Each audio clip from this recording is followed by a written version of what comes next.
All right, guys, as promised, it's been about a year, but I've installed, this is gonna be my number 8. So 8th time doing lowering springs on an Explorer ST. I got some new tips and tricks to help y'all out to make these installs so much easier on you. I'm telling you, my first set that y'all saw in that video took me about 6 hours. I was running to the parts store and stuff back and forth, you know, and taking my union breaks. But so this time, we're gonna go straight through. Should only take us about 2 hours, maybe 2.5, 3 at absolute most. This guy's actually got some aftermarket wheels on it. Another local Houston guy. Toyo Proxies on here actually look pretty sick. But yeah, pretty interesting wheels. They look great. But I'm gonna show y'all exactly what we're gonna do. So we're actually gonna pull the car all the way forward, and we're gonna start with the front like usual. We'll power through the front, and I'm gonna show y'all that little trick I learned on the back. All right, guys. Let me show my little tripod here. So what we're going to do is we're going to start with getting the end links off just from the shock itself. So this is a 13/16, and we have a T45 here.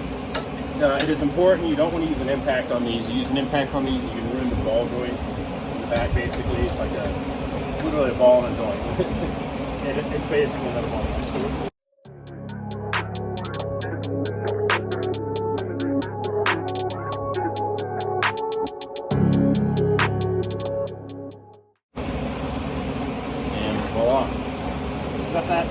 Got that nut off, right? Now what we're going to do is we're going to undo the bottom spindle bolts. On this side, they're going to be a 24 millimeter, and on the other side, you can hold it, it's going to be a 21. Boom. Guys, impacts really help on this job. If you're doing this with hand tools, salute to you. More power to you guys. Y'all are more manly than I am, because power tools save my life for these kind of jobs, you know what I mean? And so now all we're going to do is we're going to grab my purse. I'll be right back. So, you know, when somebody tells you to hit it with your purse, here's my purse right here. So just get it, hit those bolts.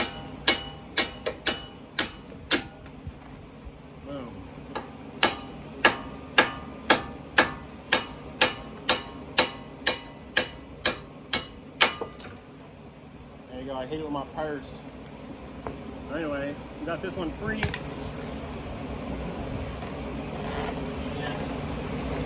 What I'm gonna do, and why they're so hard to hit out is because they are splined on the top as well, just so y'all know. But this is okay, just to leave it kind of like just chilling right here. And what you can do is you can worry about your brake line, is you can wiggle this up. The brake line goes, and the brake line isn't under tension at this point, right? You got all the tension just chilling down here. So now again, this is free. We're gonna go up to the top, way up here. Let's go extend my tripod. Hopefully it reaches. We're gonna take this cover off. So you're gonna have one behind it, but you're gonna have 1, 2, and the third one's gonna be under here. I'm gonna say these are 15s. Let me check, maybe 14s. So yeah, these are at 15. I got my ratchet wrench. I'm gonna start with the hard one to get to. Just this one under here.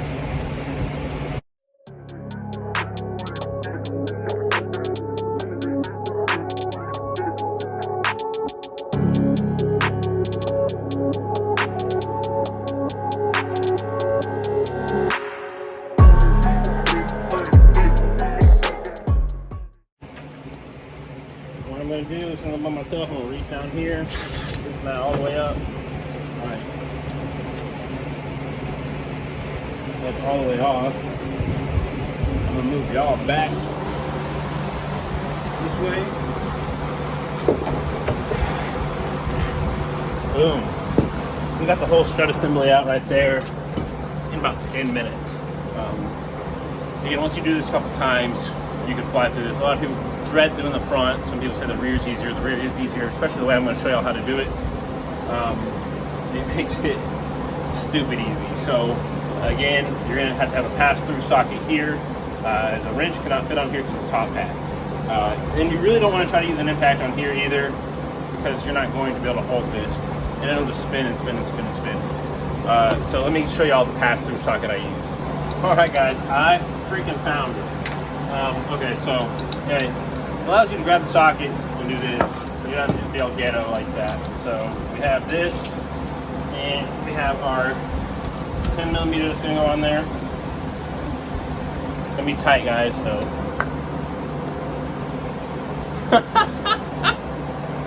Oh, damn. So I was using a 1/4-inch drive, and it snapped the 1/4-inch drive off, guys. That's insane. All right, thank God we got another one, and the reason I do this is so it can actually fit inside here, right? Let's kind of hope that broke it loose. To me, I don't really feel like it. No, that's just insanely tight, guys. I got it to come loose.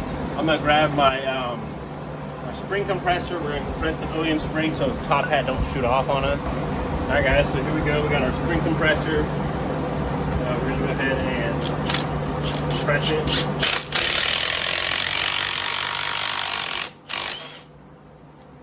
All right, got that nice and compressed. The socket did kind of get stuck under the top hat, but that's okay. We're about to take that off.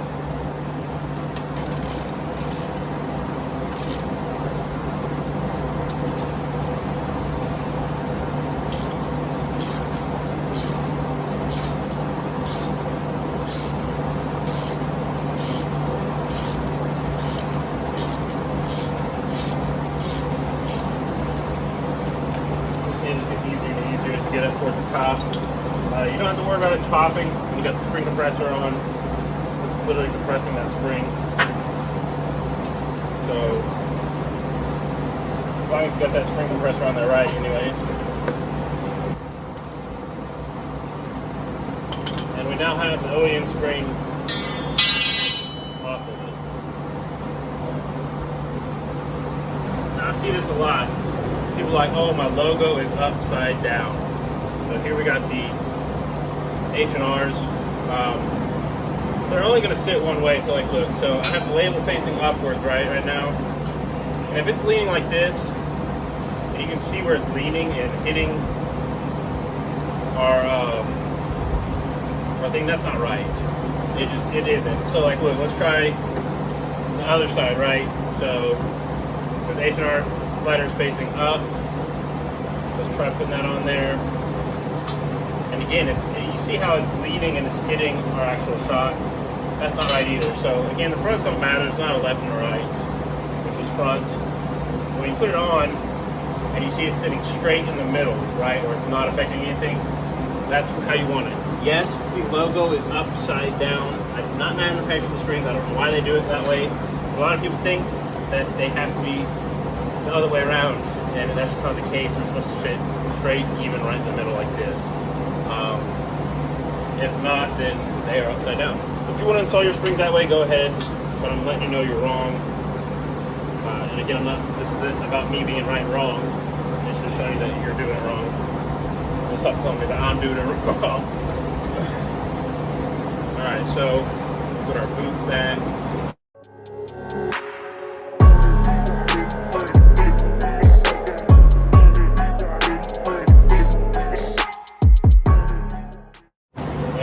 There we go. We have one side done. Again, you can see that yes, the spring letters are upside down. The spring itself is not upside down, and you can tell because it is straight up and down.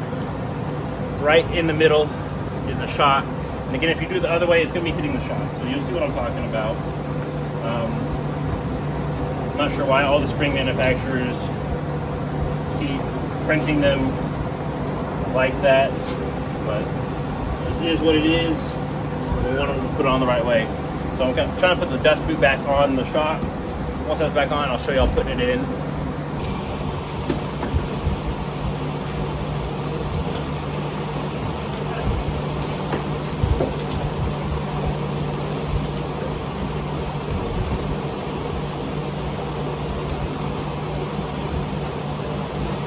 And there you go. I'm just trying to show you that it is possible to do it by yourself.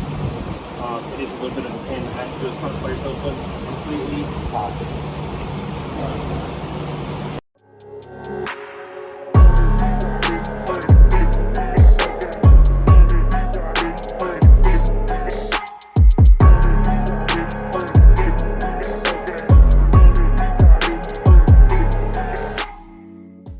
started on this side on purpose. My next side's in the shade.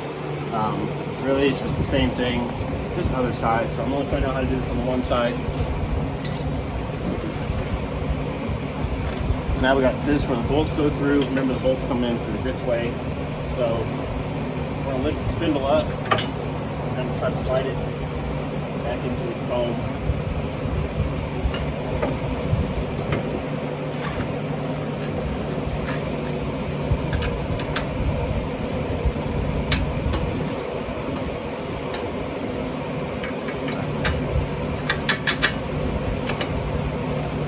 There we go. Oh, my son was hugging me. You want to say hi? Say hi to the camera. Hi.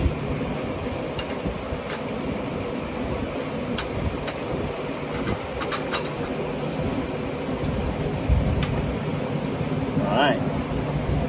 Put our two nuts back on place.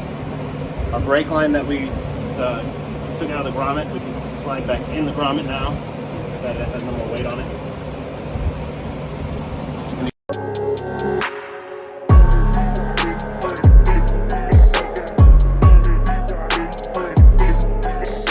Alright guys, so that's all buttoned up. Remove the other side, I'm gonna do the other side real quick. Put the tires back on the front, and then you'll see me come back when we're doing the rear. I'll show y'all how I do the rear. I think y'all are really gonna like how I do the rear. Alright guys, so we now have the front finished. We got it backed in under our tent. And what I'm gonna do is I'm gonna go under and right at the rear subframe, I'm gonna jack it up. And what this is going to allow us to do is put a jack stand on both sides, pull both tires off, and then we're going to free up our jack. This is just a good way to lift up both sides evenly and in one go versus doing one side and one side.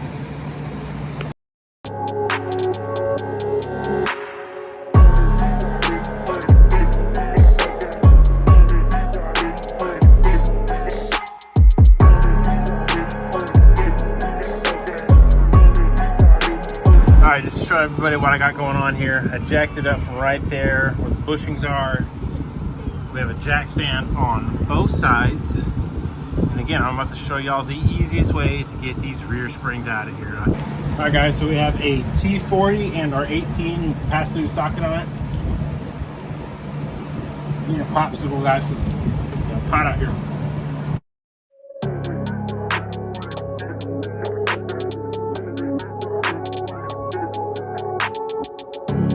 I think what we're going to have to do is just loosen up the top one just a smidge.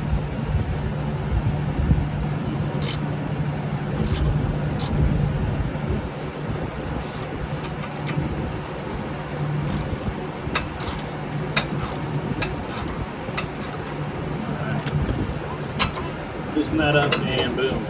You get both out now. Oh, which one do you want? And then we're going to do the same on the other side. Alright guys, so stay with me. I'm bringing y'all right underneath here with me. And we're going to go right over here. And you're going to see this 10 millimeter right here. We're going to undo that. Oh, my son just sat on my chest. Oh God. Alright buddy. So we're going to remove that 10 millimeter and that 10 millimeter. So we can get to these bolts here on this bracket. Again, once we get these two 10s out, we're able to kind of bend that splice shield down just a little bit so you can see these brackets, right?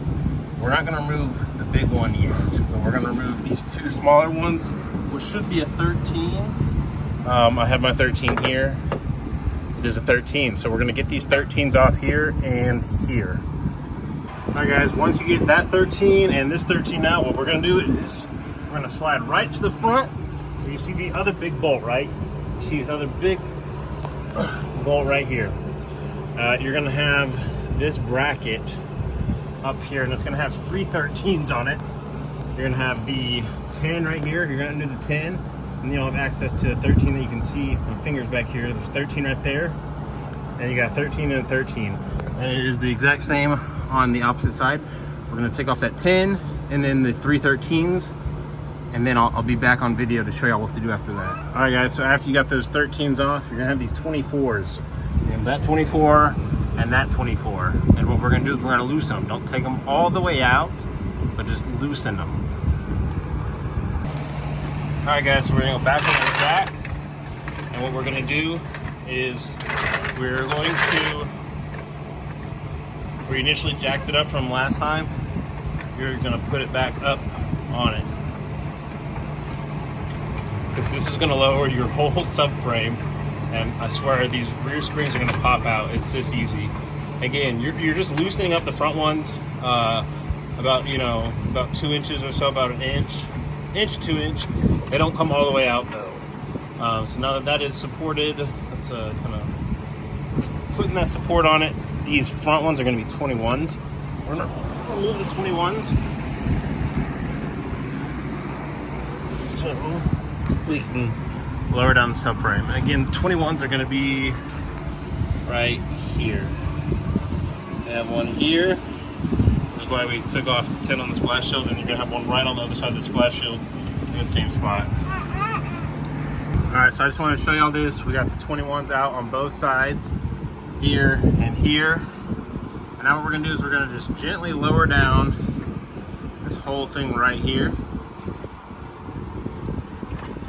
My apologies, guys. I forgot you have to undo this one bolt back here, which is 10 millimeter on both sides. That way it lowers the exhaust down, because the exhaust will get caught up hanging up here and not allow this backside to lower down enough. So we're going to move to the other side, get that undone, and then I'll show y'all lowering it down. We did loosen up the front 24s just a little bit more, and we're going to get this off so we can get these springs out. Guys, and look at this. It literally lowers down so much. Again, look, they pop out. Literally.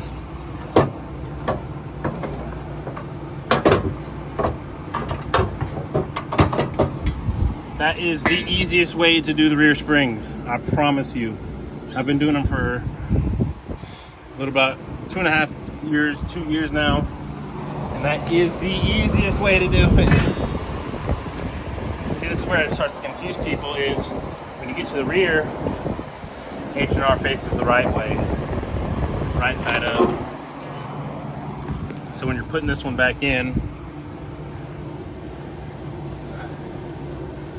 this flat part of the spring goes on the bottom, and this rounded one goes up top. So put all this on, and we're gonna put this spring in place, and then we're gonna do the other side. And then with our jack under there, that's gonna enable us to jack it right back up, and it'll literally jack right back up into place. So I'm not gonna worry about none of that. Trying to make sure that that spring is seated. All right, that one's in place where it needs to go. Now we're gonna do the other side, guys. I'm telling you, it's that easy. They just fall right out, basically. All right, and again, we're gonna jack it back up into place. And we're gonna make sure that our springs are actually where they're supposed to be sitting. That looks right. Watch out, buddy.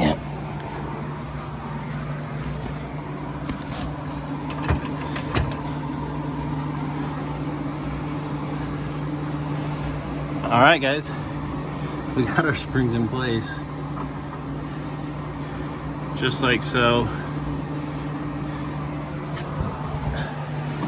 We're just gonna keep jacking up. Get everything back in place.